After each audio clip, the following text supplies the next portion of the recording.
Привет всем! Сегодня первый фильм про Литву. Мы в конце августа с Ириной побывали в Литве. Провели там неделю по приглашению Валентины Шрейкиене, доктора социологии, писательницы, автора популярных книг и моей подписчицы, преданной подписчицы, которая делает перевод субтитров на литовский язык. Благодаря ей у моего канала есть много зрителей в Литве. Она нас пригласила, мы поехали. Раньше мы в Литве не бывали. Во времена Советского Союза побывать там не довелось. По итогам поездки было снято достаточно много материала. Мы были в Вильнюсе, в Каунасе и хорошо отдохнули в Паланге и на Куршской косе. Сегодняшний фильм первый, общий. Это не будет туристическая экскурсия, это будет рассказ о впечатлениях.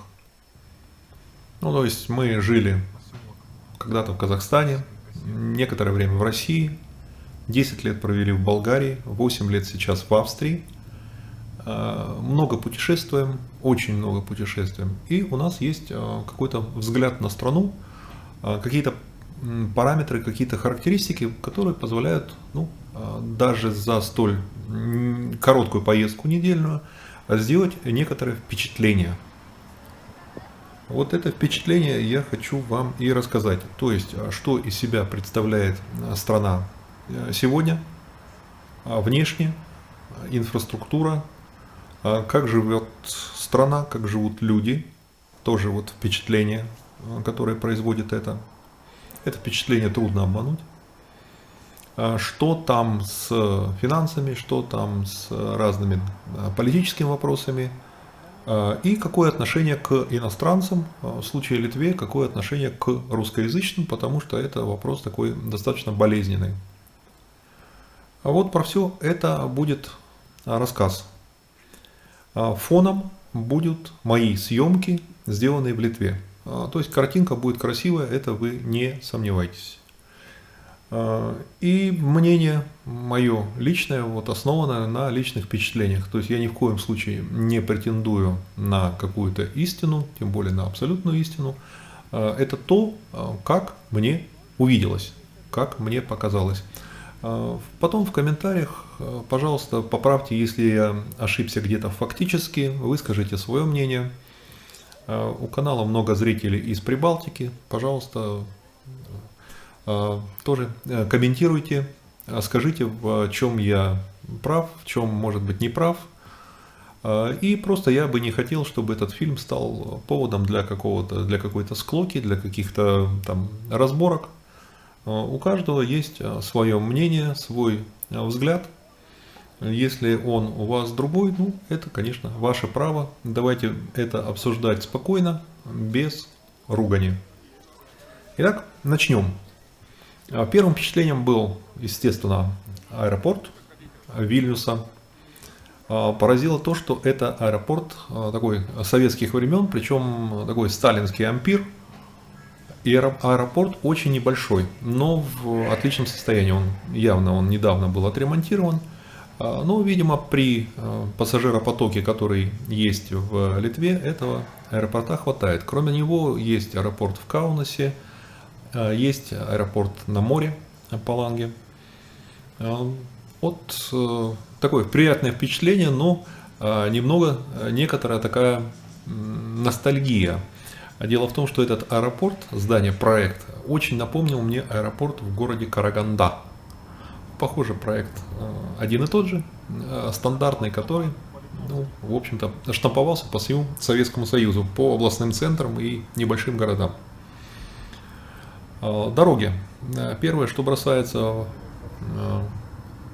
это дороги. Дело в том, что мы по приезде взяли машину в аренду. И, в общем-то, все время в Литве мы провели на колесах, благодаря чему смогли посмотреть, побывать в разных местах и увидеть достаточно много. Дороги меня поразили в хорошем смысле. Дороги очень хорошие. Во-первых, Литва вся страна, она построена широко. Города построены широко, широкие проспекты, курорты спланированы широко. Вот Паланга просто меня восхитила, широкие бульвары, широкие такие парки. То есть плотность населения в Литве достаточно низкая. Вот я просто сравниваю с Болгарией, с Австрией. Вот это страны, которые имеют территорию очень близкую по площади вот к территории Литвы. При том, что и в Болгарии, и в Австрии значительная часть территории не используется ввиду горного рельефа. То есть и в Болгарии, и Австрии есть достаточно высокие горы, где плотность населения очень низкая. И вот при этом Австрия и Болгария имеют примерно одинаковое население в районе 8 миллионов человек. А в Литве менее 3 миллионов. При том, что ровный рельеф, там самая высокая гора, если не ошибаюсь, около 200 метров. То есть вся территория ровная. Поэтому в Литве места много, очень много мест. Причем все это место в достаточно благоприятном климате. Все это может быть освоено. И там, в общем-то, подошли к вопросу очень грамотно и правильно. То есть все широко, просторно. Есть магистраль, которая идет из Вильнюса до моря через Каунас. Но обычные дороги, которые вот второй, третьей категории дороги, они все сделаны достаточно широко, просторно. И качество покрытия, вот то, где мы ездили, везде качество покрытия очень такое достойное. То есть вот с дорогами там все нормально, без проблем. Второе, что бросилось в глаза, это чистота. Чистота стерильная. То есть вот это меня поразило, так сказать, после Австрии меня трудно чем-то удивить, но вот в Литве чистота публичных мест, чистота по обочине, это первый показатель, чистота по обочине. Вот. Все это на уровне, что в Австрии чисто, что в Литве чисто, в городах очень чисто, на курорте очень чисто. То есть в этом отношении, это говорит с одной стороны о том, что как-то вот инфраструктура налажена, уборки, а второе это население, качество населения. То есть население достаточно цивилизованное и культурное для того, чтобы не сорить, чтобы не вытряхивать пепельницы на обочину дороги, чтобы не бросать там, так сказать, бумажки мимо урны себе под ноги, и так далее. То есть вот с чистотой я был абсолютно доволен. Кроме того, дома, фасады, все нормально. То есть такого обшарпанности, которая какой-то ужасный, ничего такого нету. Видимо, еврофонды помогли все это привести в порядок. То есть состояние городов, вот мы побывали в Вильнюс, Каунас, вот состояние городов нормально, абсолютно отлично, ничего нет обшарпанного, так сказать, дороги, улицы, освещение, тротуары, велодорожки, какие-то скверы. То есть все абсолютно нормально.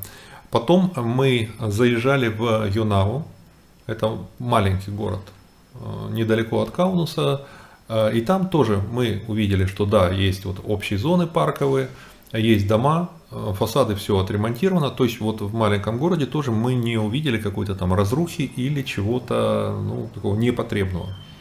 То есть в этом плане абсолютный плюс. Потом автопарк, который косвенно говорит о том, как живет народ. Значит, автопарк приличный. Вот таких Volkswagen'ов 20-летних убитых, вот такого какого-то автохлама, привезенного из Европы, особенно я не видел, в глаза не бросается. Очень много машин такого среднего класса, но новых. То есть они, видимо, там система кредитования есть, как-то все это налажено, и автопарк приличный. Есть какое-то количество очень дорогих машин. Видимо, люди тоже могут себе позволить. У меня где-то кадр будет, не знаю, если найду, вставлю в этот ролик. Там 600-е Мерседесы колоннами стоят, есть дорогущие какие-то джипы и так далее, Теслу видел. То есть автопарк приличный. Такого, чтобы народ ездил на второго употребления машинах, так сказать, 10-15-летней давности, ну, такого я не заметил. Дальше, по ценам. Значит, уровень цен не такой высокий, как, например, в Австрии. Я имею в виду отели, рестораны, вот то, что сталкивались. Вот в магазине, мы покупали в магазине там и напитки, и пиво, и какие-то там, так сказать, фрукты. Такое. Значит, уровень цен не даром, то есть это не дармовой уровень цен, не так, как, ну, в Болгарии там цены, я бы сказал, дешевле, ниже. А в Австрии цены выше. То есть вот уровень цен некоторый средний. То есть это говорит о том, что народ, в общем-то, не сильно богатый, но и не бедный. То есть это какой-то средний уровень. В магазинах, опять же, ассортимент в магазинах – это очень важный показатель. Наличие дорогого товара, относительно дорогого качественного товара. Я не заметил очень хорошего, очень высокого уровня товаров. Я не заметил, что это какая-то вот такой нищенский вариант. То есть вот какой-то средний уровень. Ну вот если смотреть размер зарплаты и пенсии, то да, это подтверждает. То есть размер зарплат, если брать евросоюзовские мерки, он не очень высокий. Вот. Он не самый низкий, но и не высокий, как в странах Западной Европы. Уровень пенсии 300-400, ну 400 со всеми надбавками, это высокая пенсия, как Валентина сказала. Ну вот 300 это невысокая пенсия, это не самая маленькая, не самая низкая, но и невысокая пенсия. То есть доходы у народа такие средние. То есть они явно не дотягивают до дохода населения в странах Западной Европы. Если взять формальные показатели, там, индекс человеческого развития, ВВП на душу населения, вот по индексу человеческого развития Литва находится на очень высоком месте, очень хорошем месте. Это 35 место, это очень хороший показатель. Россия, например, 49 место. По ВВП есть разные там на душу населения, по паритету покупательной способности на душу населения и так далее, и так далее. По разные организации выдают. Вот по ВВП на душу населения Литва занимает от 38 до 46 места в мире, там по разным таблицам. Это очень хороший показатель. Ну, если учитывать, что в мире 200 стран, то это в первых 50 странах. Ну, если брать Россию, там 49-64, ну, тоже, так сказать, ВВП ниже, и ниже довольно значительно. А по сравнению с соседями по Прибалтике показатели немножко выше, чем в Латвии, и ниже, чем в Эстонии. Итак, что у нас дальше? Отношение к русскоязычным. Значит, мы литовским языком, разумеется, не владели. Валентина нам переводила, когда мы были с ней. Но когда мы сами, так сказать, общались, приходилось общаться и в гостинице, и в магазине, и, так сказать, ну, в разных ситуациях. Мы спрашивали, как пройти и так далее. Значит, какого-то неприятия мы не заметили, чтобы там отворачивались, шикали, фыкали. Я с этим столкнулся в свое время в Эстонии, я с этим сталкивался в Чехии. Вот с таким отношением к русскому языку. В Литве нет, столкнуться не довелось. Потом, возможно,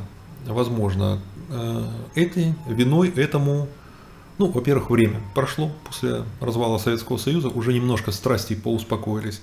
А во-вторых, очень много белорусов, например, которые говорят на русском языке в Литве. Соответственно, ну, начинать там кривить морду по отношению к белорусу, а ты по виду-то не определишь, это белорус, это русский из России, кто это? Это украинец, которых тоже достаточно много приезжает. Это русскоязычные из той же Германии, или как мы вот из Австрии приехали. Ну, отношение абсолютно такое нормальное. Скажем так, вот какого-то неудобства или какого-то вот такого негативного отношения мы не ощутили.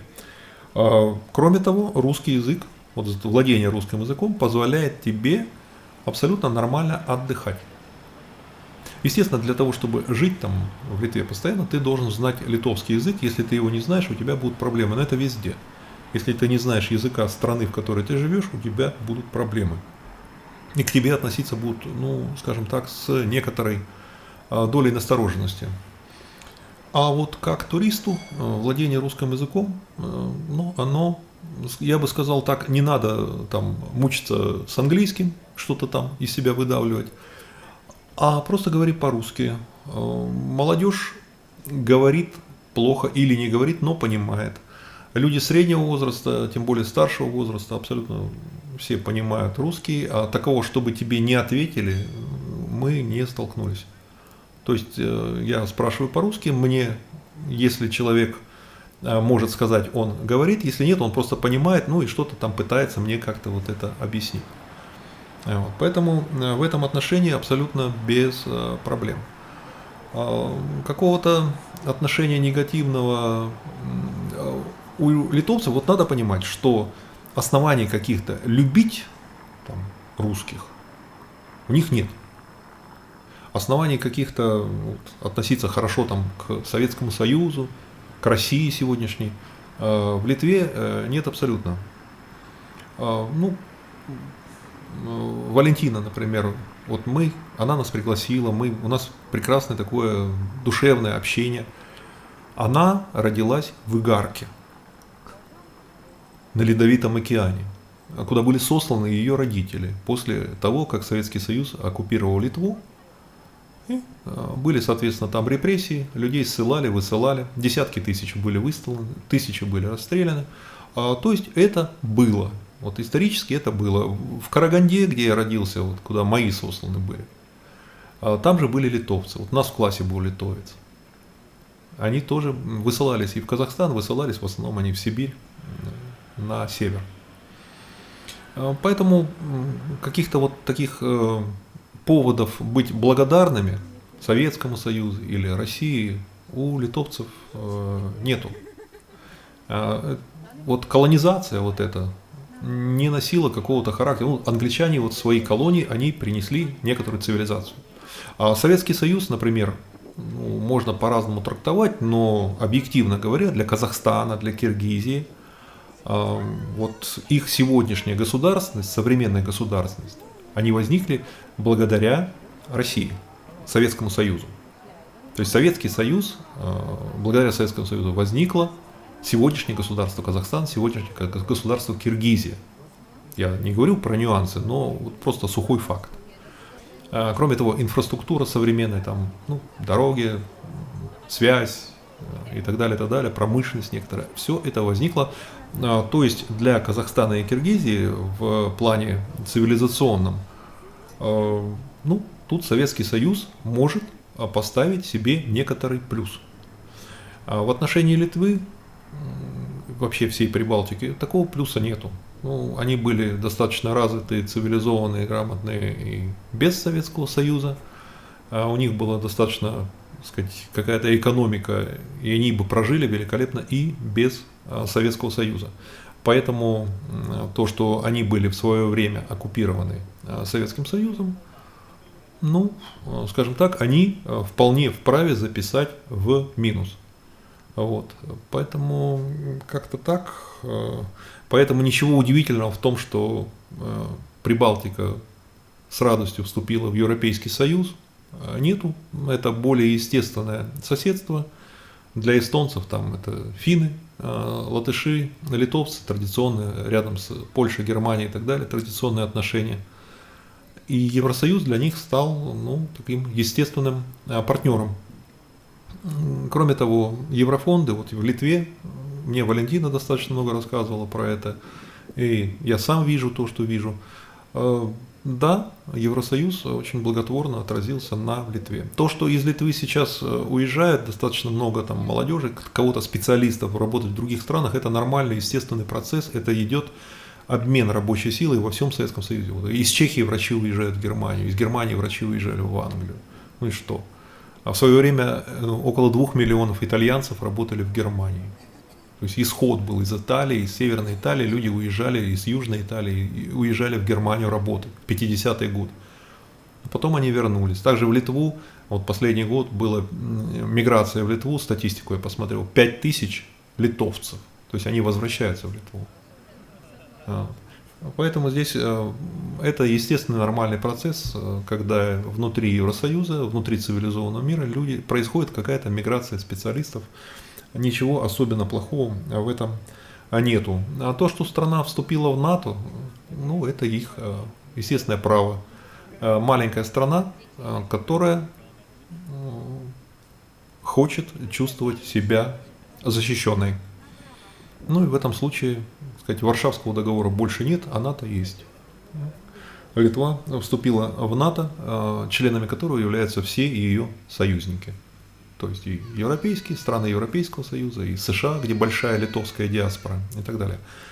То есть вот я знаю, мне в комментариях писали, я сам немножко почитал, среди россиян, вот сегодняшних, есть некоторое такое, ну, шипение, скажем так, в отношении Прибалтики, в отношении Литвы в том числе, есть какое-то негативное отношение.